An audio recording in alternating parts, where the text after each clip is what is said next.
आज आपण महाराष्ट्र शासनाच्या महसूल व वन विभागाने 22 जून 2026 रोजी जारी केलेल्या अत्यंत महत्त्वाच्या शासन परिपत्रकाबद्दल माहिती घेणार आहोत. जमीन मोजणीसाठी लागणारे शुल्क, पोट हिस्सा मोजणीचे नवीन दर, सरकारी आणि सार्वजनिक संस्थांच्या जमिनींची मोजणी, गटेवारी मोजणी, तसेच मोजणी पूर्ण होण्यासाठी लागणारा कालावधी यामध्ये शासनाने मोठे बदल केले आहेत. जर तुमच्याकडे शेती जमीन, प्लॉट किंवा वारसा हक्काने मिळालेली मालमत्ता असेल तर ही माहिती तुमच्यासाठी अत्यंत महत्त्वाची आहे. मित्रांनो, राज्यात जमीन मोजणी शुल्काबाबत अनेक वेगवेगळे नियम लागू होते.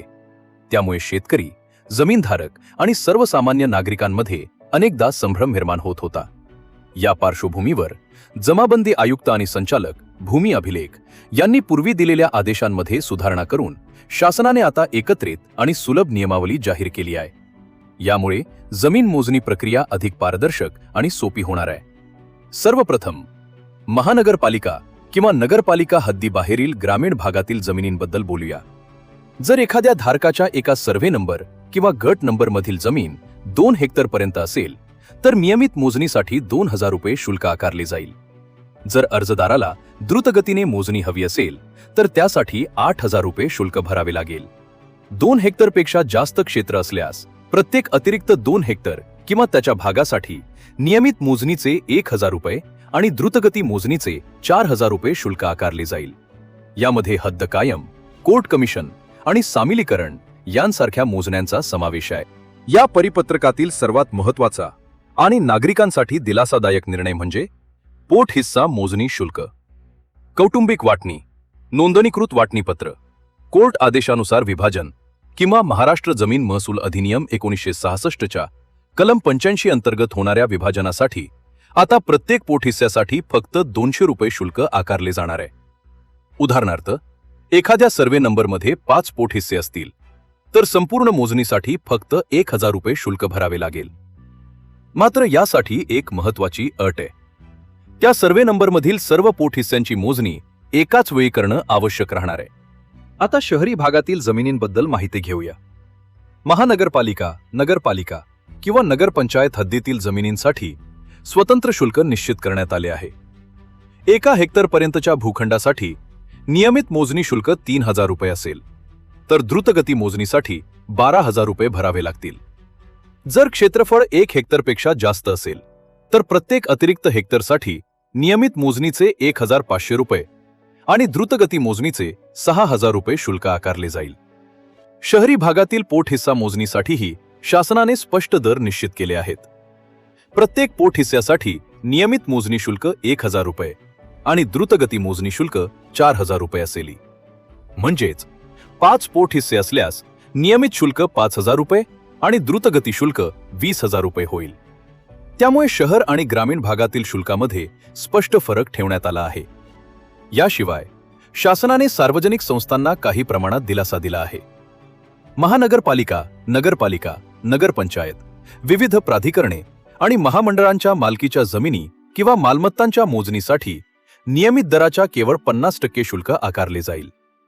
तर सरकारी जमिनी आणि सरकारी मालमत्तांच्या मोजणीसाठी नियमित शुल्काच्या फक्त 25% शुल्क आकारण्यात येईल. त्यामुळे शासकीय कामकाजातील खर्च कमी होण्यास मदत होईल. मित्रांनो, अनेकदा असे घडते की मोजणीची तारीख निश्चित झाल्यानंतर अर्जदार उपस्थित राहत नाही. अशा परिस्थितीत पुन्हा भेट देऊन मोजणी करावी लागते. यासाठी शासनाने पुनर्भेट शुल्क निश्चित केले आहे.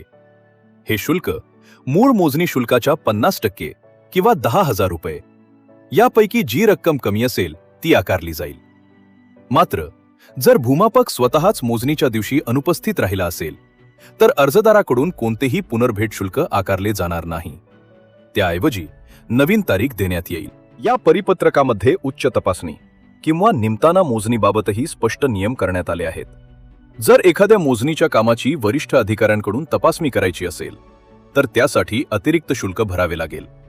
उपअधीक्षक भूमी अभिलेख किंवा नगर भूमापन अधिकारी यांच्याकडून तपासणी करावयाची असल्यास मूळ मोजणी शुल्काच्या 3 पट शुल्क आकारले जाईल. तर जिल्हा अधीक्षक भूमी अभिलेख स्तरावरील उच्च तपासणीसाठी मूळ शुल्काच्या 5 पट शुल्क आकारले जाईल.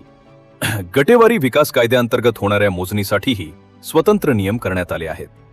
महानगरपालिका हद्दीबाहेरील भूखंडांसाठी सामान्य मोजणी शुल्काच्या 1.5 पट दराने शुल्क आकारले जाईल.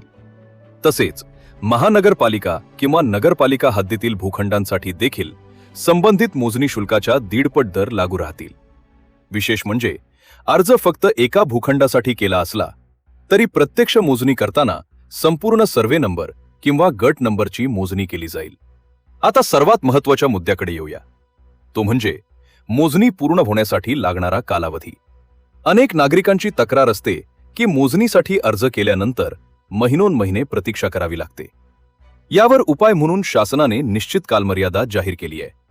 नियमित मोजणी 90 दिवसांच्या आत पूर्ण करणे अपेक्षित आहे, तर द्रुतगती मोजणी फक्त 30 दिवसांच्या आत पूर्ण करावी लागणार आहे. यामुळे नागरिकांना अधिक निश्चितता मिळेल आणि अनावश्यक विलंब कमी होईल. एकूणच पाहता 22 जून 2026 चे हे शासन परिपत्रक जमीन मोजणी प्रक्रियेत मोठे सुलभीकरण करणारे ठरणार आहे. विशेषतः ग्रामीण भागातील पोट हिस्सा मोजणीसाठी फक्त 200 रुपये शुल्क निश्चित करणे हा लाखो शेतकरी आणि जमीनधारकांसाठी मोठा दिलासा आहे. तसेच मोजणीसाठी निश्चित कालमर्यादा, पुनर्भेट शुल्काचे स्पष्ट नियम, सरकारी जमिनींसाठी सवलती आणि उच्च तपासणीसाठी स्वतंत्र तरतुदी, यामुळे संपूर्ण प्रक्रिया अधिक पारदर्शक आणि परिणामकारक होणार आहे.